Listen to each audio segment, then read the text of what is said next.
The give. I was waiting, the thing I detested the most, at the Walmart in our neighborhood. My spouse was getting her hair done at the salon. For 15 years, the same woman had been doing Pam's hair, and when she relocated, Pam followed. I'd browsed the sporting goods, clothing, and lawn and garden sections and was beginning to lose interest. She was putting the finishing touches on her hair when I passed the salon. She mouthed the words 20 minutes as soon as she noticed me. I gestured to the door with a nod, saying I would wait outside. As I was walking past the old man who checks receipts and greets everyone, I heard someone ask, "Will, aren't you going to say hello?" He was Sam, my longtime financial planner and former neighbor. "Hello, Sam. How are you spending your time? I am aware of the economic downturn, but this, why not?" "Will, just one small word. Disinterest. I accepted this position because I was sick of waiting for people to come see me. You know how it is in this small town. If you're desperate enough to see someone, go stand outside Walmart and they'll eventually go by. I receive payment and get to see all of my old friends." Same old Sam, figuring out how to do something you want and get paid too. We chuckled and chatted about bygone days. For 20 years, Sam and his spouse Sarah had resided just 2 doors away from us. Both of them were in their early 60s, making them the oldest neighbors. Despite never having children of their own, they soon found themselves grandparents in the eyes of all the local children. Milk, cookies, and a listening ear, especially from Sarah, were always available. She was available all the time and never worked outside the home. We used to tenderly joke among ourselves that Sam and Sarah were indeed the ones who ingrained the moral principles in our children that we were acknowledged for. Tragic events happened just 9 months before Sam was scheduled to retire, and Sarah was busy organizing the things he had always promised. She started to get a persistent dry hacking cough. Approximately 3 weeks later, she made her way to the doctor. He gave the tests the order. The outcomes weren't good. Stage 3 lung cancer. She lived for 3 months. With her death, Sam lost his heart. Although he spent a further 9 months in the area, he was unable to bear the recollections. He bought an apartment in a posh retirement community across town and listed the property for sale. Since he was still my financial planner, I saw him more often than any other of his former neighbors. He retained 10 or 12 of his longest-standing clients when he retired, primarily because we begged him to. As we conversed, I observed 3 elderly men seated on one of the entry area benches. They appeared to be retirees. They were comparing notes from pads they all carried while engaging in a heated debate. "What's up with that, Sam?" When he informed me what they were doing, I was taken aback. "Oh, those are a few of my retirement village neighbors. They should work on the hot lists today." I have to ask, what's a hot list? That lad of mine is the epitome of a girl watching. They select a woman who is entering or leaving, and they grade her using a technique that retired actuary John created.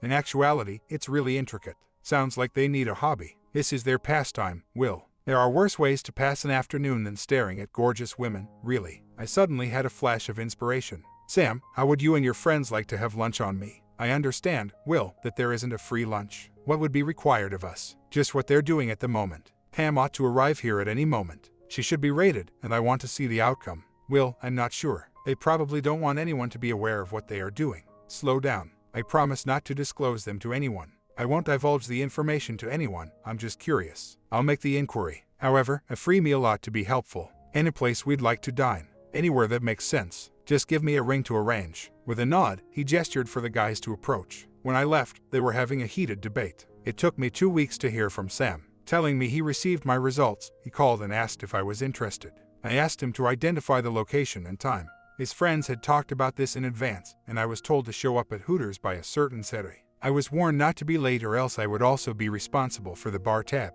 By 12:45, I had already fallen behind by 1 round. "These are the boys, Will. Before we begin, let's have some food." I had no idea that elderly men could consume so many wings. They were gorged at last. Following the tidying up and serving of another round by the waitress, Sam handed over the meeting to his friend Joe. "First, has Sam explained the whole thing to you?" "No, not a thing." "All right, let me tell you how it began. About 2 years ago, Jim and I went our spouses to Walmart. You know what that implies, right?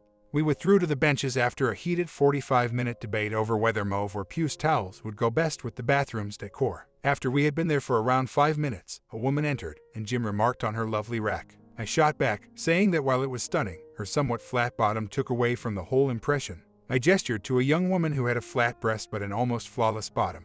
It became worse from there. All of a sudden, we were on a scale of 1 to 10. She gave her front around a 7, but her butt only a 5. Pretty face and hair, give it a 7 or so. Overall, a strong 6 out of 10. That evening at the clubhouse, we happened to share our similarities to our normal group after returning home. The scientific minds got to work, took into account a number of things we hadn't even thought about, and eventually it came to this. He placed a little notepad on the surface. It contained 3x5 index cards printed on a form I was unable to understand, and C is between 45 and 60. He gave a dramatic pause before placing a card in front of me. This is the list you compiled of your wife's points. We can go into further detail if you'd like.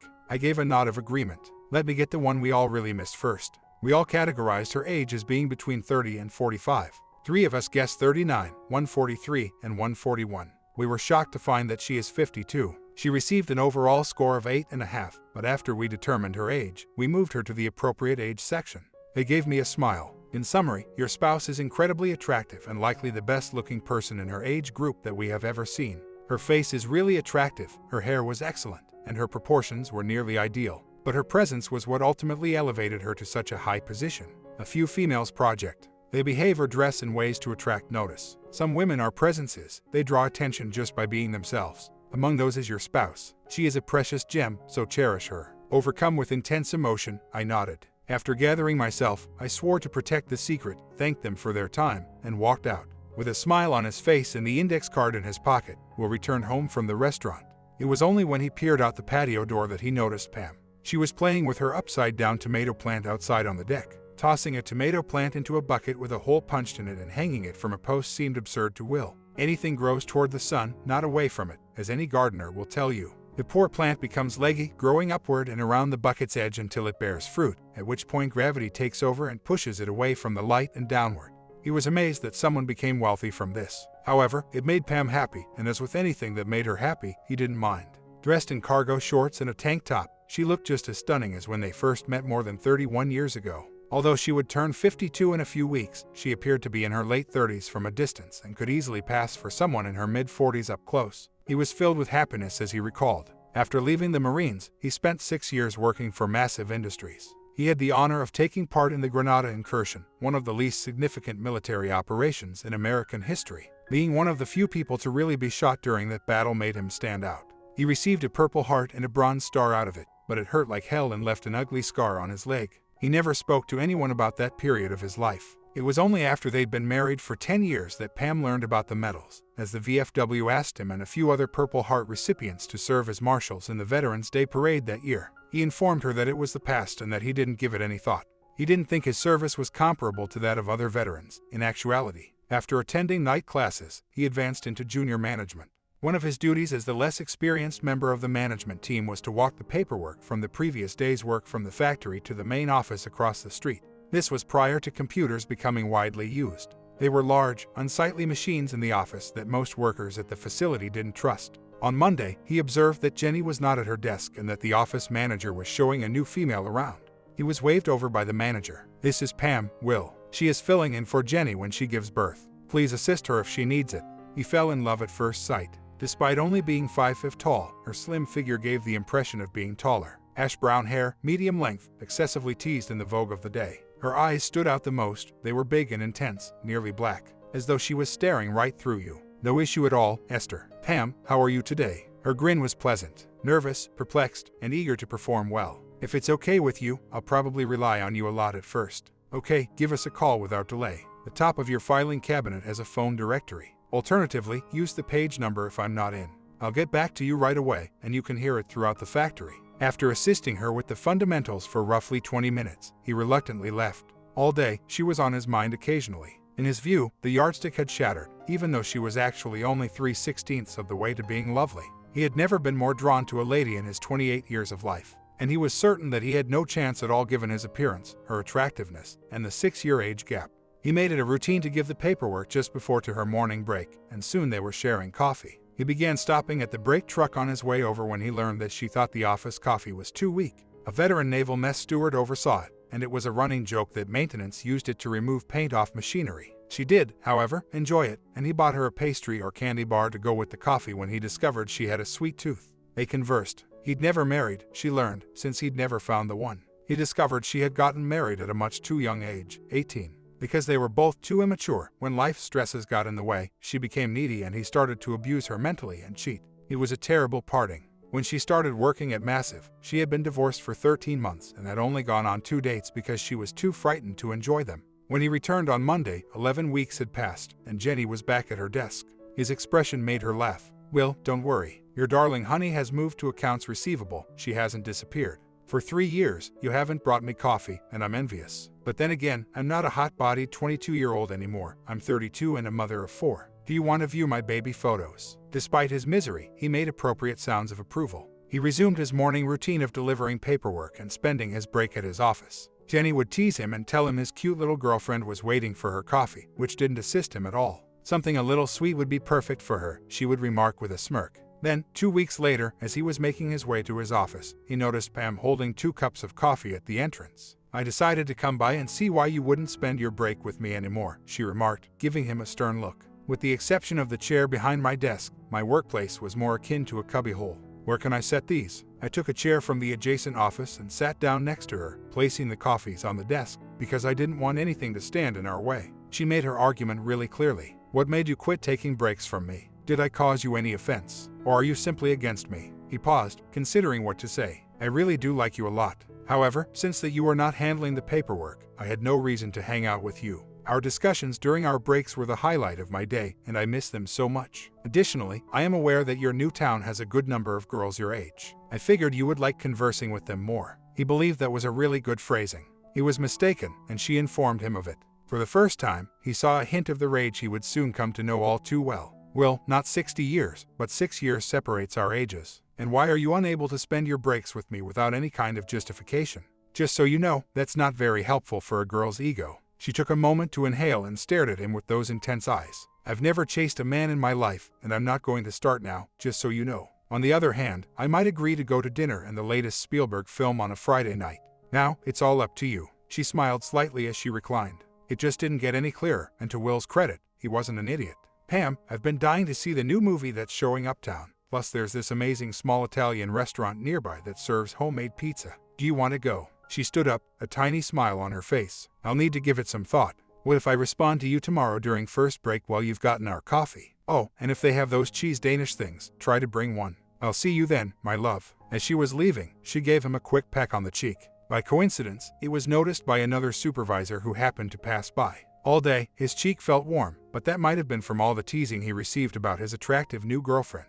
They went out on Friday, of course. Said as well. Everyday lunches at work evolved from coffee breaks. In addition to weekends, dates started to happen during the week. They were in his tiny flat practically every free moment. The amount of caressing, kissing, and snuggling increased. After about 4 months, this was starting to grate on everyone's nerves, especially Pam. Will would almost go too far, only to back down at the last second. Pam felt it was finally going to happen after a particularly passionate kissing and cuddling session, only to have Will back out. Her rage slightly erupted. "When are you going to make love to me, Will? Damn it, what is it that prevents you?" He was taken aback by it and lost control. "I wanted our experience to be unique. It was intended to occur shortly after our engagement."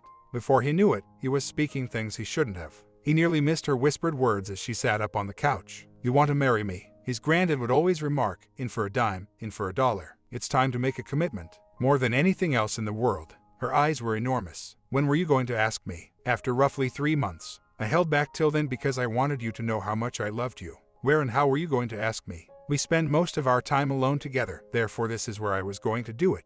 It should be the most private and intimate conversation a couple in love ever has, so I didn't want to conduct it in front of a crowd." She was trying not to cry, but the tears were beginning to come. "Compel it," she commanded. Confused, he asked, "Do what?" She cupped her hands over his face. "Make a proposal to me. Assume that 3 months have passed. How would you go about doing that?" He gave her a long, hard stare before getting from the couch and landing on his knees in front of her. Taking both of her hands in his, he gave her the most serious look she had ever seen in his eyes. "I love you, Pamela Maria Vincent. I believe I have loved you from our first encounter. I want to be by your side forever and grow old with you. I want our kids to feel the warmth and light of our love. I want our friends to be envious of our happiness. Till the day I breathe my last breath on this planet, I want to adore you with all of my heart. Will you marry me, Pam?" The cries had become loud and intense, and the tears were coming down steadily now. Deflated, she ran into the restroom. "That kind, dear man," she pondered. "He made no promises about eternal or everlasting love for me. He vowed to love me unconditionally up until the point at which death robbed him of the opportunity to go on.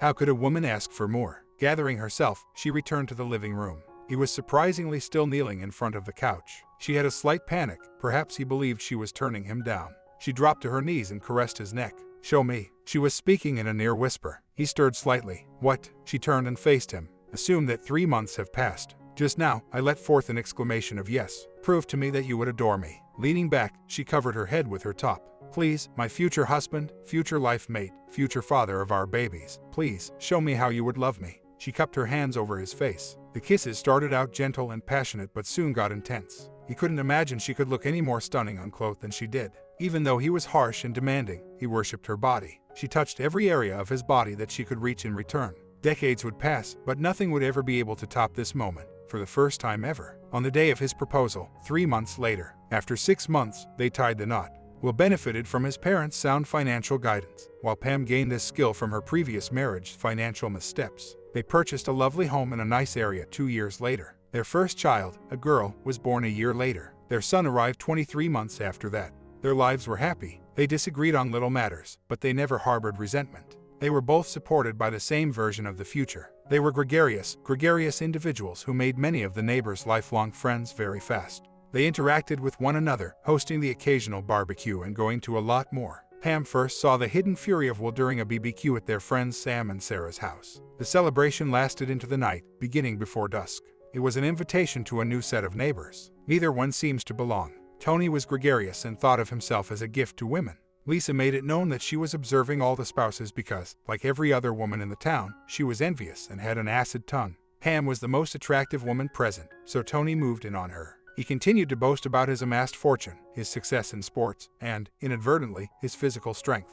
Pam appeared utterly disinterested. When she had spoken enough, she left him standing by himself. He continued to follow her around, as if that challenged him. Will could take no more. Before a fight broke out, he was going to gently gather Pam and begin their farewells, but he was never given the opportunity. Sarah created a miniature jungle by planting banana trees all around the pool. He heard what sounded like a pistol shot and then a scream while searching for Pam. "You jerk," Tony barked after Pam, who was looking very agitated as she made her way around the tree. When he heard Pam calling for her to be carried home, he pulled up and spotted me. He smirked as he glanced over. Will made a really loud announcement that startled everyone at the gathering. "We'll be staying just a bit, but join me in wishing Tony and Lisa good night.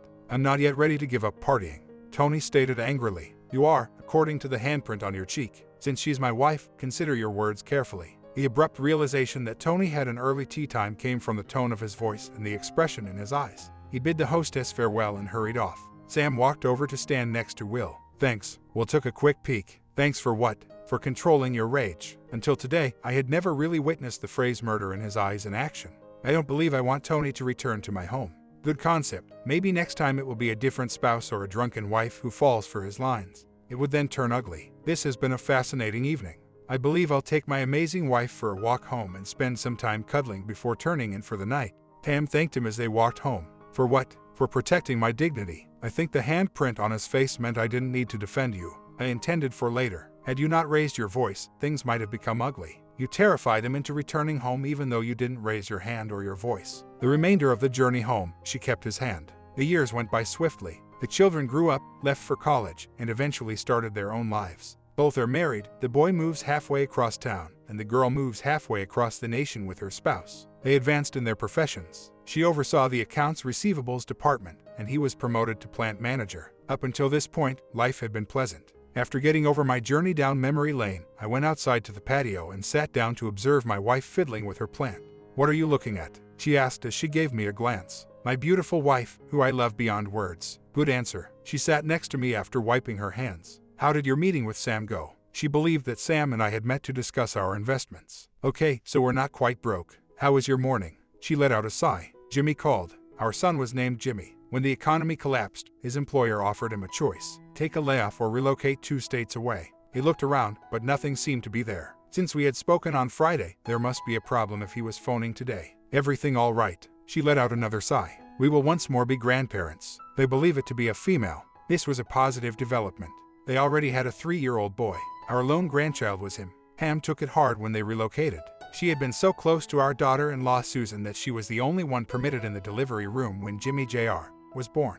Hughes loved his grandmother and would often follow her about. It was difficult for us both to not be able to visit him frequently. You wouldn't find my photo in the dictionary under the word impetuous. Not impulsive, but perhaps not very steady or predictable. But occasionally, even I surprised myself. I grabbed her hand and began yanking her in the direction of the home. "Go ahead, please. I'm going to go fill up your car with gas and inspect the belts and fluids. You should have enough time to shower and prepare our overnight bag after that." Confusing things was the norm. Why would I pack an overnight bag? To go there overnight, of course. We can check into a luxury hotel, eat a late supper at a nice restaurant, and still arrive to Jimmy and Susan by 9 if we leave in 30 minutes. After all, I'll be having sex with a lovely woman until I get lucky. She had tears in her eyes. The day you met me was fortunate for you. I don't think the run will finish tonight. Is there space in the luggage for my new teddy bear? Include anything else if there isn't. Return in half an hour. When I returned, she was waiting for me on the porch. She spent 2 hours talking like a teenager in the car because she was so thrilled.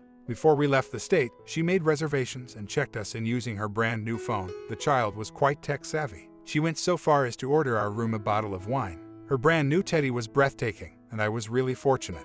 Extremely fortunate. It had not happened in years, but 3 times. When we surprised the children, I was still exhausted. We had a wonderful day of chatting and even took them out to breakfast. Hughes never seemed to leave Pam's lap, in my opinion. He sobbed when we had to leave, but he was consoled by our assurance that we would return soon and bring him home with us for a week. Our eyes were on the sonograms. When Susan announced that the daughter will be called Pamela Louise in honor of both of their grandmothers, Pam and Susan sobbed. While driving home, we engaged in a conversation about a wide range of topics, both significant and unimportant. Should we acquire another car because hers was just 6 years old? We don't have much beer left. Should we go out in the morning or quit tonight? Is the porch light on now? I can't recall if we turned the sprinklers on automatically, but whatever, we'll find out when we arrive. Where should our vacation be located? Do the youngsters need to be invited? Everything was talked about with the seriousness of someone whose lives were so harmonious that conversation wasn't actually required. For several months, everything in life went smoothly. Our new insurance providers demanded that all policyholders have a physical, preventive measures and other related aspects. Earlier than me, Pam reached for hers. Specialists were brought in after the mammography revealed 2 tumors in her left breast and 1 in her right. Biopsies were carried out. The results would not be available for a week. Despite having cancer, her mother lived. Not her sister. My worst nightmare had come true. Pam was worried that I wouldn't love her and that she would lose her physique. I thought Pam was going to disappear. Even though it seemed trivial, my greatest fear was coming true. Everyone has always assumed that I have little money. That wasn't true. I was worried about misplacing the cash. The comfort that it would provide us in our latter years was what I wanted, not the thing for myself. I wanted to help our kids with things and take trips to the locations Pam desired for us to go. I wanted to give our grandchildren some college assistance. We wanted to do so many things. Seeing my parents' fates was the source of this fear. They both led thrifty lifestyles and saved money. They took a month-long cruise as a celebration of their retirement. They returned home content and with a tan. Dad then developed prostate cancer. The expenses increased in spite of Medicare and additional insurance. They were honorable individuals who thought that bills should be paid. The savings steadily decreased. Me and my siblings helped out. Pam and I paid the phone and power bills for 2 years. The automobile my brother and sister purchased just for their retirement was paid for. By putting up a reverse mortgage on the house, my friend Sam saved them and their dignity. My mom had enough money left over when my dad passed away to pay off everything and move into a tiny retirement community. She refused to stay with any of us, despite our best efforts to persuade her otherwise. She lived barely 2 years after her father's death, but even then, she appeared content till the last end. She was able to drive and would visit frequently. Susan spent a few weeks staying with us. She was 6 months pregnant and brought Hughes along to lift Pam's spirits. The week went by extremely slowly. Among the most joyous terms in the English language, benign. The health scare had made me reflect a lot. As we grew older, the 6-year age gap became more apparent in my thoughts. Pam would be 68 if she waited until she was 62 to retire. Could I accomplish the goals we had imagined? Would taking care of me mean that she would have to give up her dreams? Would our lives be fulfilling? After 36 years of employment with my employer, I was eligible to retire at age 55 with full benefits. Pam might retire after 8 more months, but she couldn't start drawing until she was 55. Sam and I scheduled a time to talk over my alternatives. He advised me, "Will, retire right away. Whether you work or not, you will still receive the same salary. You are really comfortable thanks to your certificates of deposit, savings, 401 plans, and investments you have with me. Furthermore, Social Security begins to pay in 4 more years. When Pam vests, retire now and take her with you. Live, Will. Avoid being like Sarah and myself." I accepted and got to work setting things up. Everyone was impacted by the recession, including our business. Corporate sent the word to reduce staff by 20%. 110 jobs across administrative and manufacturing personnel have to be eliminated. 4 years ago, I was promoted to plant manager, so I took on the responsibility. I informed them in a private meeting that I was considering retirement. Though they objected and were taken aback, a portion of them desired my departure to create space for the new Turks. They also assured me in confidence that I would receive a buyout of 6 months' salary if I stayed with the company for more than 25 years. The same terms would apply to anyone having less than a year till vestiture. I mentally performed a few rough calculations. Pam had 8 months left to vest. If she accepted the offer, she would be qualified in 2 months. Moreover, she had accrued 6 weeks of vacation time, which would have left her with just 2 weeks of work if she took them all at once. I was aware that it would require more time to ensure she was safe through all the cuts. The only negative aspect was that she wouldn't be able to benefit from the program for 3 years. We could definitely get by with it. My request to elevate the night operations manager to plant manager was approved by corporate. At only 38, he was bursting with plans and enthusiasm, capable of taking us into the future. During the day shift, I had an assistant plant manager who was 59 years old and had less than 6 months to gain vested leave. Despite his kind nature, he would use his golden parachute as motivation if he was passed over. In that same meeting, I instructed the department heads to compile a list of employees who qualified for the deal and vest, those with fewer than 10 years of service, and those with poor work performance or attendance issues. As is the case with all businesses of that magnitude, secrecy is a fallacy. Soon after, rumors began to circulate. Pam was concerned and knew that I was aware of the situation but was unable to inform her. To ease her anxieties, I offered her some somewhat circumspect advice. All I can tell you, honey, is that if they offer you the golden parachute, jump. Sent a message. I had to notify the HR director after submitting my retirement documents through corporate. He was Pam's best friend, so this got a little awkward. Regardless, I needed her assistance for my own purposes. Though she was a professional and probably wouldn't have talked, she smiled when someone swore at her. Things were progressing as expected. I promoted his assistant to first shift and promoted the night operations manager. I announced that it was so I could focus on a particular project. That was accurate. The assignment involved organizing Pam's surprise retirement. Italian by birth, her grandmother shared a home with her parents. While her parents were at work, she took care of her and her sister. She simultaneously learned to speak Italian and English. She had always wanted to travel to Rome to find her family, and I had always promised that we would do just that once we retired. It was almost like we were retiring. I had her grandmother's Bible as a covert weapon. After all these years, Pam had held onto it and occasionally glanced at the names written there, questioning if the people were still alive. The name and birth date recorded in the Bible served as the only birth record in the past, particularly for home births. They used the same name and date for deaths. Even now, these recordings are regarded as lawful in some areas. A lot of people would also record marriages. After some time, I managed to track down a 6th or 7th cousin and sent him an email with images of her grandmother, and her grandfather. Wearing his army uniform, he was giving a deep embrace to a young lady who resembled a Sommer Pam.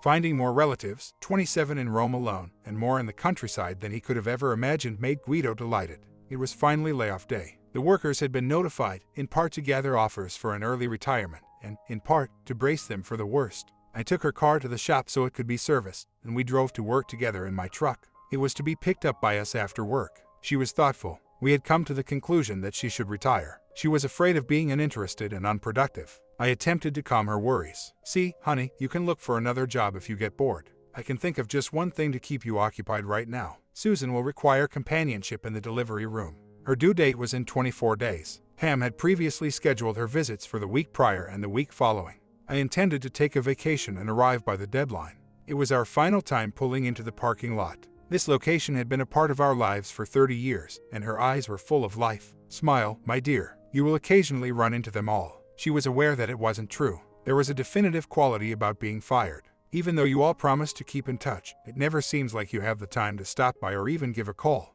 Most of the time, you just quietly lose yourself in the present and let life devour you. Occasionally, something will bring up a memory and you will remark, I wonder how she is doing. When I have some free time, I must call them. Then the thought fades away as you return your attention to the current task. After kissing her, I went into the plant and she went into the offices. I should not have done it, but just before first break I walked outside to the truck and purchased a cheese Danish and 2 cups of coffee, even though I knew she was emotionally spent. When I walked in, she was seated at her desk, staring into space. Hello, my love. I brought a cheese Danish and coffee for you. Do you want to get out with me during break? She jerked her head upright. She eyed the little packed Danish and the coffee. You don't spend 30 years in love with someone and not pick up some knowledge about them. Her chin began to tremble, so I set the coffee down and grabbed her. She burst into tears as she jumped into my arms. I rocked her while I sat and placed her on my lap. And no one ever brought up the possibility that the plant manager was kissing her hair and carrying the accounts receivable on his lap. Naturally, the dam had broken by then. Pam had set off a chain reaction of tears in the mostly female office. Hugs would break up and realign groups. It was safe to assume that the day's work was non-existent. The flowers started to come just as they were getting comfortable. I ordered flowers to be sent to every person in the office, even the few men. part to say we appreciate you to the ones who got to stay, partially to apologize to the ones let go. I removed it from my petty cash. Were they going to fire me for it? Pam's arrived with several packages and was larger than most. Just in case, I made sure some of her pals were nearby. I numbered the packages and wrote open in order in large characters on them. There was a jewelry box inside when she opened the box. Please read me first, the note continued. My dear wife, you recently received an 8.5 on a scale of 10. These guys weren't the best at seeing, and they were getting older. Here is how I rank things. Could you please open the package and try to solve it? There was a platinum chain and locket inside the box. 10 tiny diamonds around the heart-shaped locket, with a half-carat stone put in the center. Slowly, Pam opened the locket. Forever 11 was written there. They returned right when she thought she was done crying. Her hands trembled so terribly that the girls had to put it on for her. They pleaded, open the next one. The huge, flat envelope had the word fragile on it. She had someone else do it because her hands shook so much. My retirement summary was on the first piece of paper, along with a note. Honey, I'll be right there with you, at least until I get underfoot, so you won't have to worry about getting bored or lonely while you're sitting around the house. I hope that in another 30 years or so, this won't occur. Her nerves were going numb. The following sheet out, naturally, had a map of Rome with a comment on it. You should mark all the locations you wish to visit on this. The purse contains the hotel bookings and the tickets. 10 days after our granddaughter is supposed to arrive, we depart, and we won't be back for a month. My darling, this is your ideal vacation. Feeling a little dizzy, she had to sit. Do not open till noon was written on the third and last envelope. Accessible from the parking lot. Even though it was barely 11, they nearly pulled her out the door. After exiting, she unfolded the final envelope. Keys to a car fell out. This was a brief and direct note. It's the one I want you to have, not the one we discussed. Set the alarm. When she pressed the button, a chirp was heard. She pursued the sound till it led her to an adversary that was gray and metallic. She fell in love with the Challenger, though, and they had stopped to look for a Chrysler. Pam said she was too old to think about it. It said Pam's on the tags. She made a few circles around the lot. She returned to the vehicle and took a seat at the wheel. She removed the lock with caution and walked confidently in the direction of the plant. With all pretense of working abandoned, everyone followed her. It seems like she had brought the office with her when I spotted her approaching. She approached me directly. You're so dumb. For individuals just like you, there is a particular place in hell. Shocked would be putting it mildly. With a gentle smile, she reached up to touch my cheek. Those who love someone else unconditionally should use it. However, honey, don't worry, I'll be there for you. This kiss ranked second, directly behind the first, out of all the kisses she's ever given me. She allowed me to drive her new automobile home since she was too emotionally spent to do so. Since I knew nobody was in the kitchen tonight, I ordered takeout. She would walk to the window to gaze at her automobile, finger her locket, and study the map and the tickets. Ultimately, I inquired about her activity. Waiting to wake up, I took her in my arms. You must go to sleep in order to accomplish it. It was an exhausting day. I clothed her and carried her to bed. Have we had sex? No. Before I removed her shoes, she was fast sleeping. However, I woke up the following morning to see her at the bedroom window. What's wrong, babe? Not much, just admiring my new vehicle. Come with me for a ride. She leaped on top of me as I started to stand up. I have to research something first. Is retiring bonding going to be as enjoyable as I anticipate it to be? Yes, it was. We then shared our first shower together in a very long time. I gave her a gentle wash and gave her lots of kisses. I secretly shed a tiny tear when I caressed the microscopic scars from her biopsies. I kissed her slight stretch marks, our two children's badges of honor. We instantly felt the need to return to the bedroom, or else I would have kissed more of them. You start to lose flexibility in your late 50 seconds. A day ahead of schedule, Pamela made a loud announcement upon her birth. We landed in Rome at a very early hour. I told Pam that she might have a visit from one or two of her relatives. 41 people, including little children, were standing there holding signs bearing our name. I caught Guido's attention by recognizing him. He was grabbing people and indicating where we were. Everyone was chatting at once as we were surrounded. Guido was appointed guide and referee. We only spent 6 of the 28 days we had reserved in a lovely hotel. We frequently visited the homes of Aunt Maria, Cousin Endo, and a half-dozen other people whose names escaped me. Pam needed roughly 3 weeks to see an improvement in her linguistic abilities. I enjoyed myself, but I never got it. There were 67 weeping relatives present to say goodbye to us. It was an unforgettable vacation. Most of our summers now are spent in Italy. Surprisingly affordable, that is, especially if you look like you know half the people. I've come to the point where I can understand and speak the fundamentals, but Pam speaks like a native. Of all our excursions, Pam's discovery of topless beaches was the most unexpected. She looked at me and remarked, "Nobody knows us here," dropping her top, which astounded me. She still has a lovely, toned physique at 54. Her frony had very little sag and weren't big to begin with.